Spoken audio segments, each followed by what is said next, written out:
Hello again, everybody. Harry Boxer, the technical trader at techtrader.com. It's Thursday night, September 17th.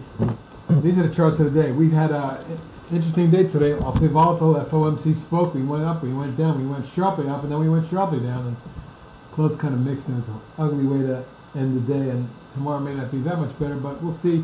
A lot of stocks did some really amazing things today. If you take a look at ADSX in particular, the swing trade, which was working very, very well, had exploded from the 15 range, and this morning at one point got up to 22.20. It then plunged on an announcement which we thought was positive, but when you read into it, there was a little bit of side effects, and everybody got freaked out, and the stock plunged down to 14. At which point I said I thought the stock could be a pretty interesting snapback trade, and boom, I didn't think it would go as high as 14 at 21 or 2, but it did settle back to 1971. Net on the day after all of that, up 26 cents. But 8 million share traded, or 6 million traded, and it was a pretty interesting day, to say the least. But the fact that it closed so far above its low and above the 50, I think it augurs well for the stock going forward. At this point, I'm looking for maybe more upside in that 25 range, and eventually we tested a high up near the 30 range. So we'll see if that occurs or not, and keep an eye on the action because it's quite volatile.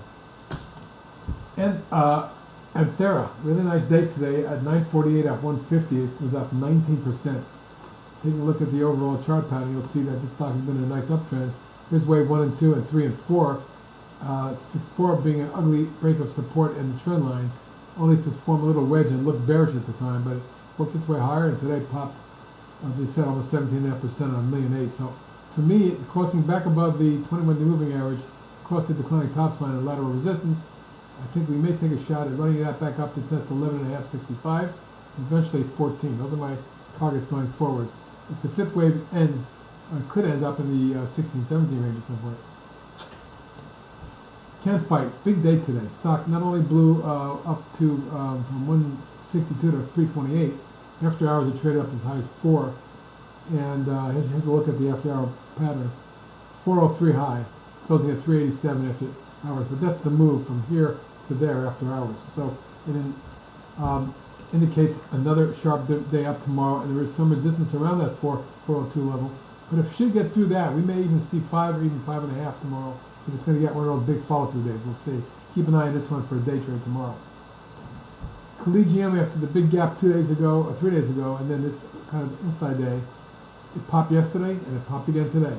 I'm not sure how far this goes, but I said 2 days ago that I thought it could be in the mid-20s, and today's high was 24.43, so we're almost there already. But with momentum the way it is on this one, we may very well see it closer to 26.7. Ollie's ERI had a significant day today. The wedge that had been forming over the last 3-4 weeks broke out with an increase in volume. Now 455,000, I believe, is one of the biggest volumes we've seen, if not the biggest volume on an up day since back here in May, which augurs well for more upside. At this point, I'm looking for the stock to make it to mid-channel around 12, 12.5. Longer term, I can see the stock as high as 14 or 15. Pretty intriguing pattern. EXEL, still bucking up against resistance. See it today? 2 days in a row with a narrow range near resistance. And should it get through that 628.30 range, again, second day in a row, I'm looking for a quick pop to 670, 715, and then all the way up in the 8-9 zone eventually. FGEN, now we've been following the stock for a while, but and it popped through resistance and pulled back. I think the key to the last couple days, the last 3 days, was that the intraday lows around 27, 3 out of the last 5 days held nicely, and today it popped up $1.35 or almost 5%. It was the highest close on FGEN since April, and for me, I think we're going to make a run at 32.75, 33 short term. That's my next target. FIT, 2 days in a row back to back and up another 278 or 7.5%. A large volume of 18.2 million, the biggest volume on an up day since beginning of August. That's 6 weeks or so. It looks to me like there is some resistance here. If it doesn't stall and pull back, momentum could take this one. 44.45, my next target, up in that zone. Right there. ITCI, boy, did that turn into a monster. In 2 days, more than doubling, more than actually up about 130%. With the big gap yesterday, you would think maybe it would stall, but nope. Follow-through day took it up another 983 or 20% today. We traded that 2 days in a row, and we did awesome with it. Can we go more? Sure. Low 60s, mid 60s perhaps. And wait for or look for a pullback consolidation similar to there. Nice day for LXRX. Still upset I didn't give you a swing on it when it broke out. And today up another $1.59 or 11.25%.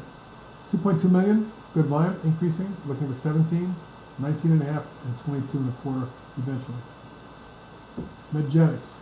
I'm looking at the overall structure. It looks like a left shoulder, head, right shoulder. A big inverse head and shoulder pattern here. Could lead to a very big move.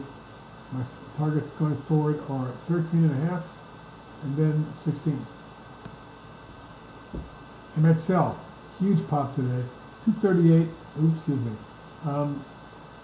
72 cents or 6%. And a nice follow through day from yesterday. The gap is there. The breakout there. Secondary breakout here. And I'm looking for a follow through to test the 13, 30, 35 range. If you get through that, 15. If you get a consolidation, look for a setup. NEO. Well, Eric spotted this a long time ago, but right now, after a 1, 2, 3, 4, 5 wave move, it pulled back at a 3-wave corrective. And this could be wave 1 and 2. If wave 3 is underway, we may see 8, 8.5, maybe as high as 9 on this one. But today's breakout here, with a little bit of increase in volume, should lead to an extension. And we'll be keeping an eye on NEO Genomics going forward. PRTA, like it so much that after punched through this line today, over the moving averages, I put a swing on it. The volume wasn't heavy near 300,000. I'm expecting a test of 70 short term. If we get through that, we can see that stock rocket into the 80s and 90s. Well, let's just say mid to high 80s. Sucampo with a nice day today exploded. And after running up, it ran dramatically so, 245 or 9.25% today. You can see it punched up through to the resistance line and got up near the next level where I think it can reach the 32, 33 zone, maybe as high as 36.7. That's the swing and it's working well. Shopzilla, on a deal with Amazon, exploded. Ran up as high as 37.95, up about 8, 9 then.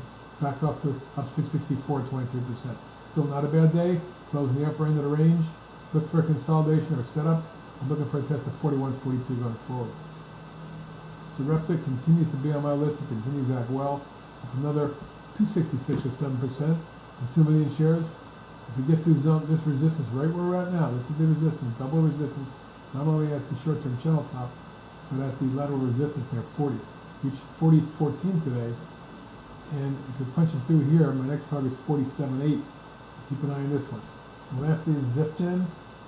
Zafgen, ZFGN, exploded out of a coiling base that took 6 months to develop and ran up on 636,000, another $4 or 10%. That was impressive. If it can punch through here, and there is some resistance in this zone right near these prior highs, right here, this could be very well in the high 40s short term, and maybe get to even the mid 50s. And that's it for this evening, folks. Have a good evening.